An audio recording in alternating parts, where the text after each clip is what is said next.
What's up, y'all? Happy Sunday. It is Sunday again.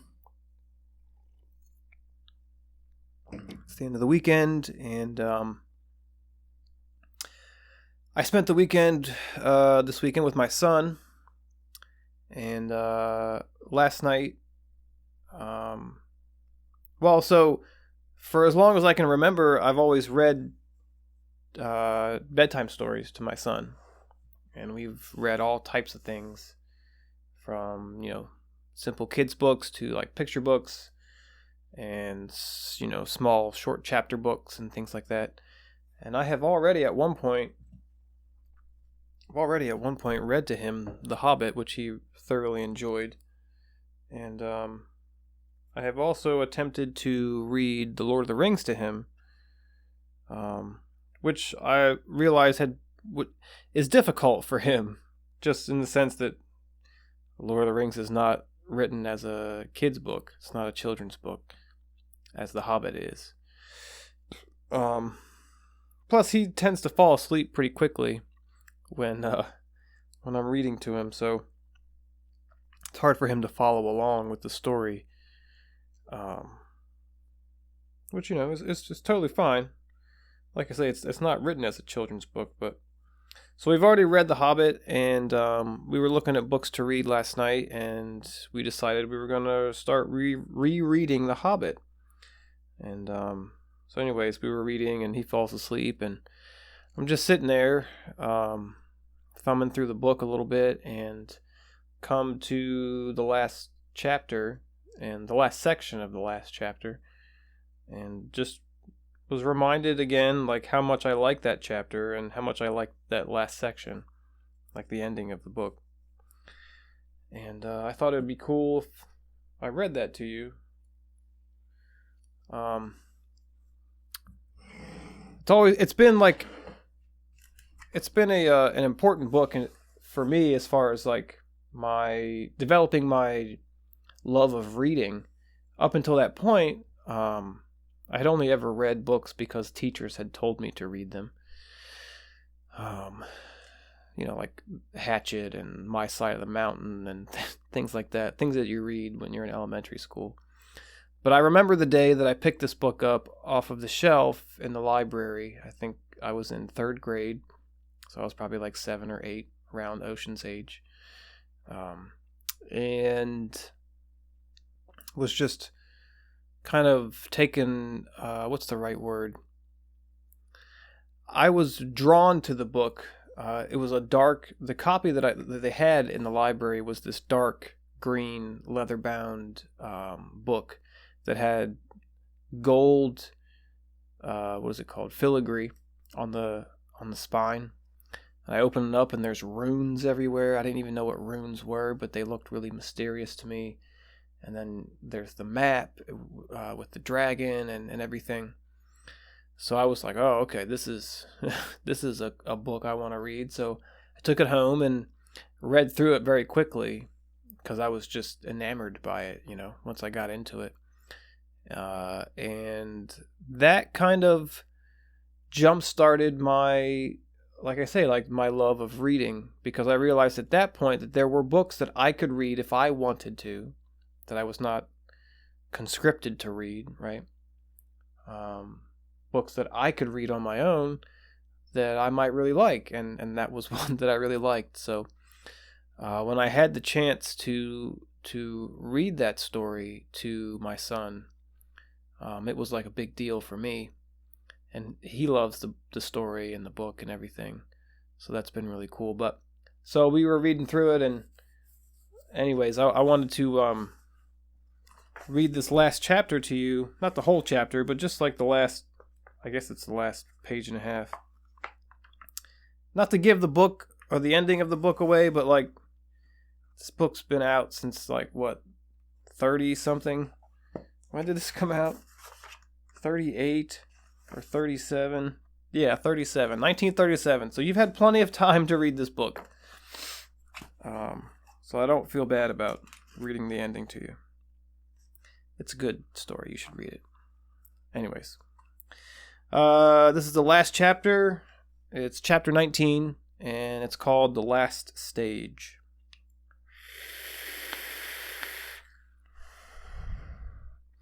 Just to give to catch you up, the war is over, the battles are won, and the dragon's been defeated, and the mountain and the treasure have been reclaimed, and Gandalf and Bilbo are headed home. Well, they're headed back to Bilbo's home in the Shire, and that's where we're picking up. So, here we go. As all things come to an end, even this story, a day came at last when they were in sight of the country where Bilbo had been born and bred, where the shapes of the land and of the trees were as well known to him as his hands and toes.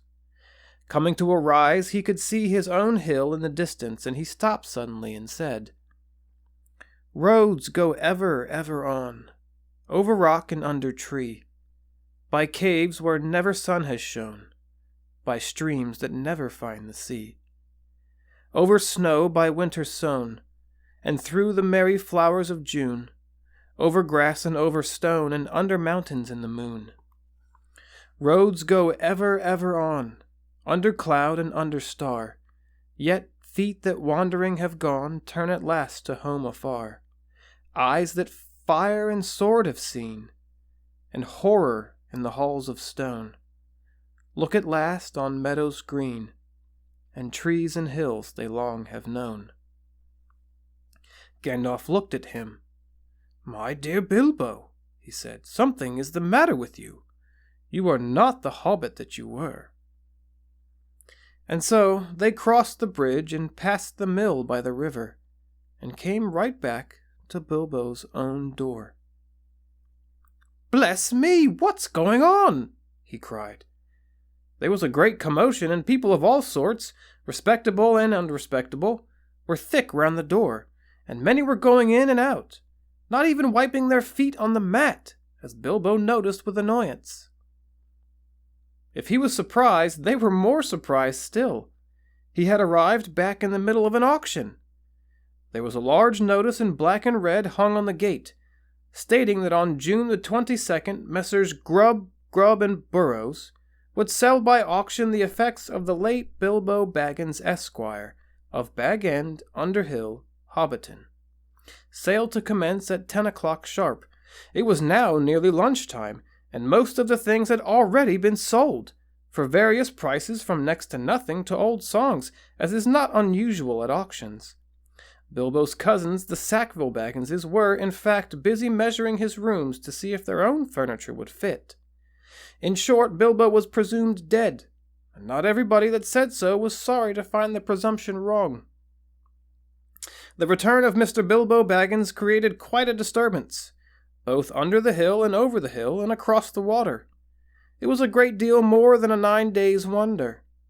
The legal bother, indeed, lasted for years. It was quite a long time before Mr. Baggins was in fact admitted to be alive again. The people who had got especially good bargains at the sale took a deal of convincing, and in the end, to save time, Bilbo had to buy back quite a lot of his own furniture. Many of his silver spoons mysteriously disappeared and were never accounted for. Personally, he suspected the Sackville Bagginses. On their side, they never admitted that the returned Baggins was genuine, and they were not on friendly terms with Bilbo ever after. They really had wanted to live in his nice hobbit hole so very much. Indeed, Bilbo had found he had lost more than his spoons. He had lost his reputation. It is true that forever after he remained an elf friend, and had the honor of dwarves, wizards, and all such folk as ever passed that way. But he was no longer quite respectable. He was in fact held by all the hobbits of the neighborhood to be queer, except by his nephews and nieces on the Took side, but even they were not encouraged in their friendship by their elders. I am sorry to say he did not mind.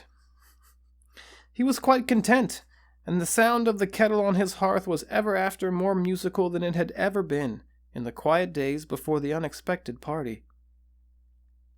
His sword he hung over the mantelpiece. His coat of mail was arranged on a stand in the hall until he lent it to a museum. His gold and silver was largely spent in presents both useful and extravagant, which to a certain extent accounts for the affection of his nephews and nieces, and his magic ring he kept a great secret, for he chiefly used it when unpleasant callers came. He took to writing poetry and visiting the elves. And though many shook their heads and touched their foreheads and said, "Poor old Baggins," and though few believed any of his tales, he remained very happy to the end of his days, and those were extraordinarily long. One autumn evening some years afterwards, Bilbo was sitting in the study writing his memoirs. He thought of calling them There and Back Again, a Hobbit's Holiday, when there was a ring at the door. It was Gandalf and a dwarf, and the dwarf was actually Balin.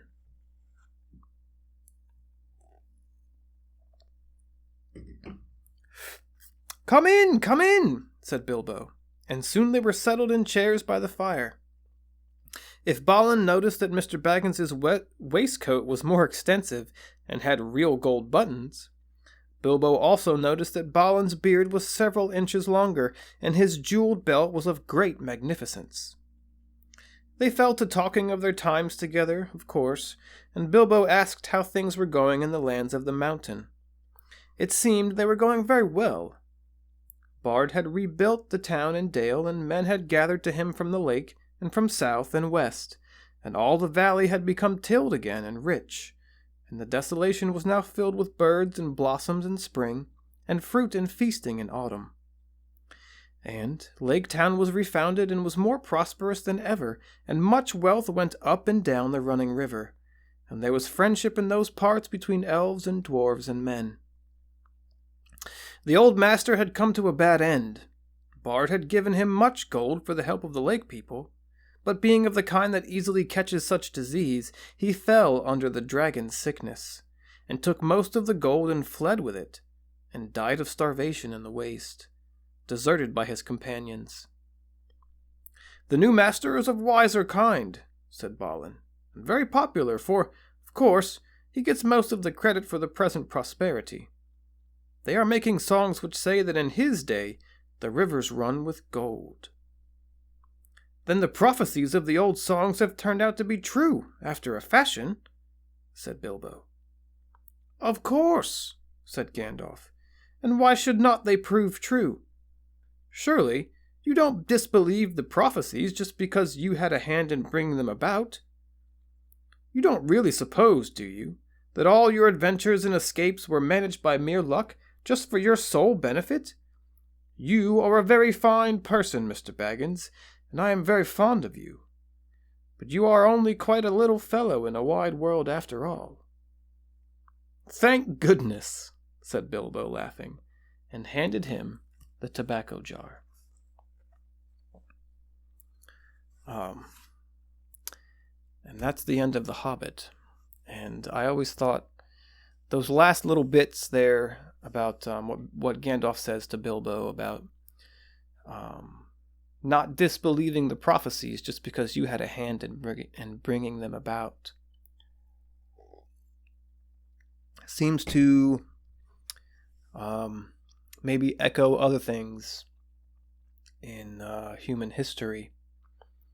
You can read about prophecies and things like that, and you may end up in some large or small way have a hand in bringing those things about, but just because you have a hand in them doesn't make them any less true, doesn't make them any less prophetic, I guess. And then, of course, where it talks about Bilbo's kettle being more musical than even it had been before the party, when he went off on his journey. I don't know, just being someone that now lives alone and someone who enjoys coffee and tea and things like that. Homely things, comfortable things, you know. It kind of touched me a little bit there. And then I just always thought it was cool too that like the last two words of the Hobbit are tobacco jar. And the last sentence is, and he says, "Thank goodness that he's not like a super important person, right? He's just a small person in a wide world." And hands Gandalf the tobacco jar. Just even when I was little, even when I was 7 or 8 or whenever it was that I read the story for the first time, and didn't, the tobacco jar bit really had no significance to me at that point, but I get it now, I get it now. I don't smoke a pipe anymore. I used to. Obviously, I do other things now, but I do understand that sentiment there, and just the comfortable, homely aspect of just hanging out with some friends at home, waiting for the kettle to start singing and passing around the tobacco jar. So maybe I'll just leave y'all with that, and I do appreciate you all coming and watching and listening. I hope you all had a great weekend and that you have a good week coming up. And I'll see y'all again soon. Peace.